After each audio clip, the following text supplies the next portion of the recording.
દેશમાં પેટ્રોલ અને ડીઝલના ભાવમાં વધારો થતાં સોશિયલ મીડિયા પર અનેક અફવાઓ ફેલાઈ રહી છે કે હવે પેટ્રોલ ડીઝલની અછત સર્જાશે, પંપ બંધ થઈ જશે અને લાંબી લાઈનો લાગશે.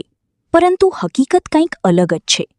અમારી ટીમે શહેરના વિવિધ પેટ્રોલ પંપની મુલાકાત લીધી, જ્યાં જાણવા મળ્યું કે પેટ્રોલ અને ડીઝલનો પૂરતો જથ્થો ઉપલબ્ધ છે. લોકોને સામાન્ય દિવસોની જેમ સરળતાથી ઈંધણ મળી રહ્યું છે અને ક્યાંય અછત જેવી પરિસ્થિતિ જોવા મળી નથી. તેથી નાગરિકોને અપીલ કરવામાં આવે છે કે કોઈ પણ અફવા પર વિશ્વાસ ન કરે અને સોશિયલ મીડિયા પર ગેરમાર્ગે દોરતી માહિતી શેર કરવાનું ટાળે.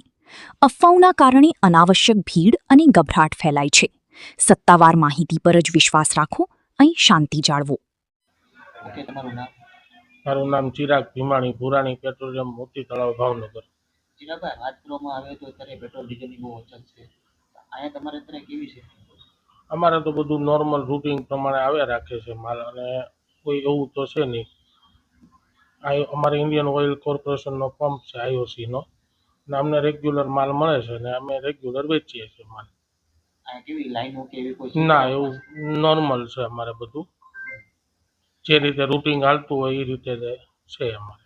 આપણા વડાપ્રધાન છે જે મોદી સાહેબ છે, એમને અપીલ કરી છે કે પેટ્રોલ ડીઝલની છે તમારે બહુ ઓછો વપરાશ કરવો. એમાં શું કહેશો? તો આપણા દેશ માટે એને ફાયદાકારક છે વાત મોદી સાહેબની, અને એ રીતે બરોબર છે. ઓછો વપરાશ થાય એ બેટર સારું રહે એમ. અત્યારે જે રીતની કટોકટી છે ક્રૂડ ઓઇલ આવકમાં, તો ઓછો વપરાશ થાય તો એ રીતે સારું રહે એમ. Okay, thank you.